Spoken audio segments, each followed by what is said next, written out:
கடி முதலுதவி. கதண்டு என்பது குளவி வகையைச் சார்ந்தது.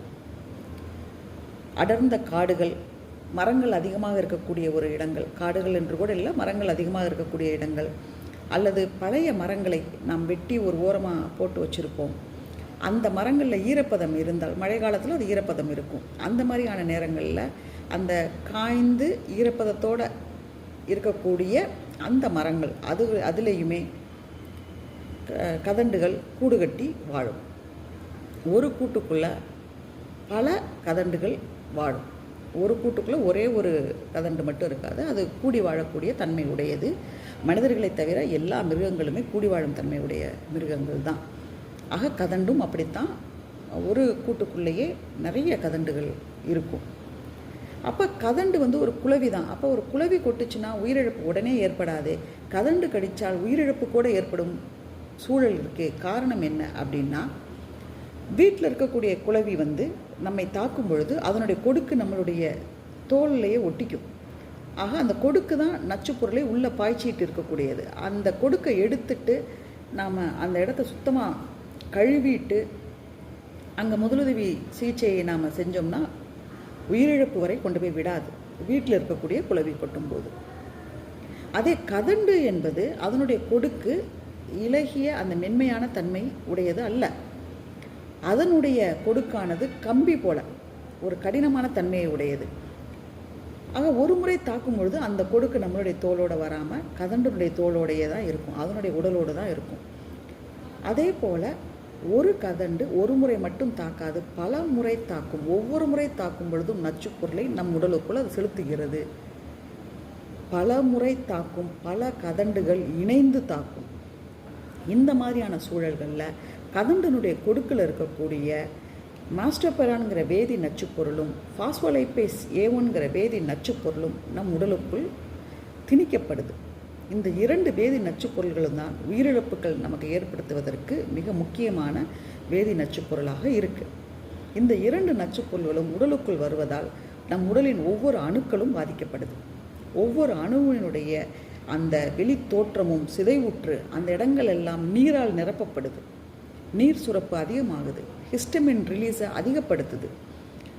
ஆக ஒரு கை இல்லை காலில் ஒரு அணுக்கள், ஒரு இடங்களில் அணுக்கள் பாதிக்கப்பட்டு, ஒரே ஒரு இடம் இல்லை ஒரு சிறிய பகுதியில் அணுக்கள் பாதிக்கப்பட்டு அந்த இடத்துல நீர் கோர்த்து இருந்தால் உடனடியாக உயிரிழப்பு வராது.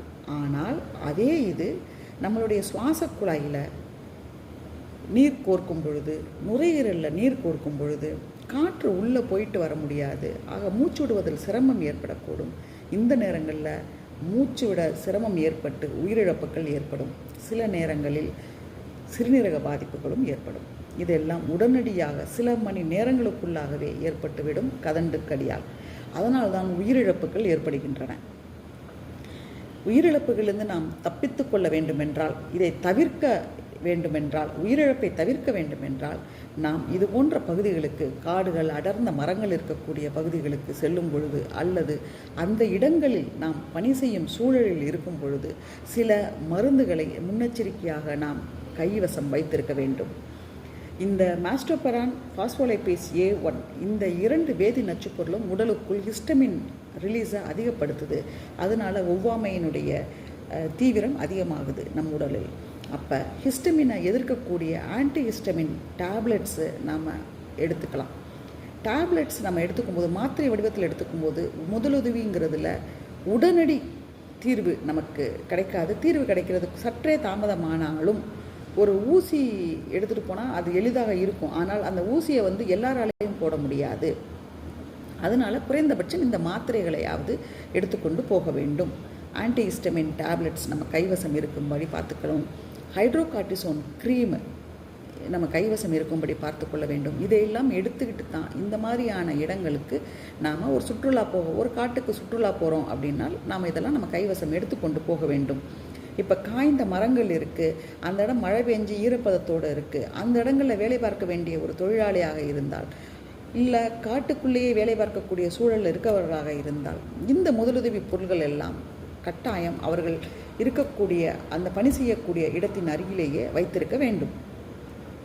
கதண்டு கடித்தா முதல்ல அந்த இடத்த நாம் அந்த இடத்துல கொடுக்கு இருக்கிறதுக்கான வாய்ப்புகள் குறைவு. அப்படி இருந்தால் அந்த கொடுக்கை நாம் எடுத்துடலாம். ஏன்னா மல்டிபிள் அட்டாக்குக்கு பிறகு ஒருவேளை நம்மளுடைய உடலோடு அந்த கொடுக்கு இருக்குன்னா அதை எடுத்துடணும். எவ்வளோ சீக்கிரம் கொடுக்கு இருக்கும்போது எவ்வளவு சீக்கிரம் அதை எடுக்கிறோமோ அவ்வளவு சீக்கிரம் நச்சுப்பொருள் உள்ளே போகிறது குறையும். எடுத்து விட்டு அந்த இடத்தை நல்ல தண்ணியில், தூய்மையான தண்ணியில் கழுவ வேணும். சோப்பு இருந்தால் சோப்பு போட்டு நல்லா கழுவணும். கழுவிட்டு வலி அதிகமாக இருக்குது, வீக்கம் இருக்குது என்றால் ஐஸ் இருந்தால் ஐஸ் வச்சு ஒத்தடம் கொடுக்க வேண்டும். இல்லைனால் நம்ம எவ்வளவு விரைவாக அருகில் இருக்கக்கூடிய மருத்துவமனைக்கு போகிறோமோ அவ்வளோ விரைவாக நாம் உயிர் போகிறதுலேருந்து நாம் பாதுகாத்துக்க முடியும், இறப்பிலிருந்து பாதுகாத்து கொள்ள முடியும். ஏனென்றால் adrenaline injection, antihistamine injections, oxygen இதெல்லாம் நமக்கு தேவைப்படும். கதண்டு கடியில் மூச்சு விடுதலில் சிரமம் ஏற்படும். உடல் முழுக்க நீர் கோர்த்திருப்பது போல் நுரையீரலுக்குள்ளும் நீர் கோர்த்துச்சுனால் காற்று போயிட்டு வர முடியாது, சுவாசம் தடைபடுது. சுவாசம் தடைபடுவதால் நுரையீரல் செயலிழப்பு ஏற்பட்டு அந்த இடத்துல உயிர் சேதம் ஏற்படுகிறது. இதெல்லாம் சில மணி நேரங்களுக்குள்ளேயே ஏற்பட்டுவிடும். அவ்வளவு நச்சுத்தன்மை உடையது. அதனால் சில மணி நேரங்களுக்குள்ளேயே இந்த உயிரிழப்புகள் ஏற்பட்டுவிடும். கதண்டு கடி வந்தால் உடனடியாக அருகில் இருக்கக்கூடிய மருத்துவமனைக்கு விரைந்து போக வேண்டும். அந்த மருத்துவமனைக்கு போகிற நேரத்தில் தான் நாம் அந்த கொடுக்கு இருந்தால் கொடுக்கை எடுக்கிற அந்த பணியையும், தண்ணி ஊற்றி நல்லா கழுவக்கூடிய அந்த பணியையும், ஐஸ் இருந்தால் ஒத்தடம் கொடுக்கக்கூடிய பணியையும் இதை நாம் செய்யணும். ஹைட்ரோகார்டிசோன் க்ரீம் இருந்தால் நாம் முன்னெச்சரிக்கையாக இதெல்லாம் எடுத்துக்கொண்டு சென்று இருந்தால் கதண்டுக்கடி ஏற்பட்டால் அந்த இடத்துல ஹைட்ரோகார்டிசோன் க்ரீம் நாம் அந்த இடத்துல தேய்க்கலாம். கதண்டு கடித்த இடத்துல நம்ம தேய்க்கலாம். ஆன்டிஹிஸ்டமின் டேப்லெட்ஸ், ஒரு அவில் மாத்திரை கூட இருந்துச்சுன்னா அதை நாம் வாய் வழியாக எடுத்துகிட்டு போகலாம். நம்மளுடைய சுவாசம் தடைபடாத அளவுக்கு விரைந்து, மூச்சு விடுறதுல சிரமம் இருக்குன்னாலே விரைந்து போகணும். ஏன்னா நீர் கோர்த்துருச்சு, நுரையீரலுக்கு போகக்கூடிய சுவாச பாதையில் நீர் கோர்த்துருச்சுன்னா காற்று உள்ளே போயிட்டு வரவே முடியாது. காற்று உள்ளே போயிட்டு வரவே முடியாதுங்கும் போது மூச்சு திணறல் ஏற்படும். மூச்சு திணறலால் உயிரிழப்புகள் ஏற்படும். ஆக மரங்கள், அடர்ந்த மரங்கள் இருக்கக்கூடிய பகுதிக்கு சுற்றுலா போகிற நபர்களாக இருந்தாலும் சரி, அடர்ந்த மரங்கள் இருக்கக்கூடிய பகுதியில் பணிபுரிபவர்களாக இருந்தாலும் சரி, கதண்டு ஒரு மஞ்சள் நிறத்தில் இருக்கக்கூடிய ஒரு குளவி, அந்த குளவியினுடைய கூடு ஒரு கடினமான ஒரு கூடாக இருக்கும். நம்ம பார்க்கக்கூடிய வீட்டில் இருக்கக்கூடிய ஒரு குளவியினுடைய கூடு லேசாக ஒரு குச்சி வச்சு தட்டுனீங்கன்னாலே அது உடஞ்சிக்கிட்டு வந்துடும். ஆனால் இந்த கதண்டினுடைய கூடு அவ்வளவு எளிதாக உடையாது. அது வீட்டில் இருக்கக்கூடிய குளவி இருக்கக்கூடிய அளவுக்கு அது உடையாது. ஆக எந்த குளவியாகவே இருந்தாலும் அதை நாம் தொந்தரவு செய்யாமல் இருக்கணும். ஒருவேளை அது நம்மை தாக்கினால் குளவிதானே, ஒன்றும் இல்லை, சரியாயிடும் அப்படின்னு நினைக்காம உடனடியாக அருகில் இருக்கக்கூடிய மருத்துவமனைக்கு போகணும். போகிற வரைக்கும் நம்மளுடைய சுவாச இந்த பாதை தடைபடாத அளவுக்கு, நம்மளுடைய மூச்சு உள்ளே போயிட்டு வர்ற அளவுக்கு, மூச்சு காற்று உள்ளே போயிட்டு வர்ற அளவுக்கு நம்மளுடைய கழுத்து பகுதி இப்படி குறுகாமல் கழுத்து பகுதியை இந்த அளவுக்கு விரிந்து வைத்து நாம் எவ்வளவு சீக்கிரம் அருகில் இருக்கக்கூடிய மருத்துவமனைக்கு போகிறோமோ அவ்வளவு சீக்கிரம் நம்ம இந்த உயிர் சேதத்திலிருந்து தப்பித்து கொள்ள முடியும். ஆக கதண்டுக்கடியை அவ்வளவு எளிதாக எடுத்துக்கொள்ள கூடாது. கதண்டுக்கடி குறித்த முதலுதவி விழிப்புணர்வு பதிவிற்காக தமிழ்நாடு அறிவியல் இயக்கம்.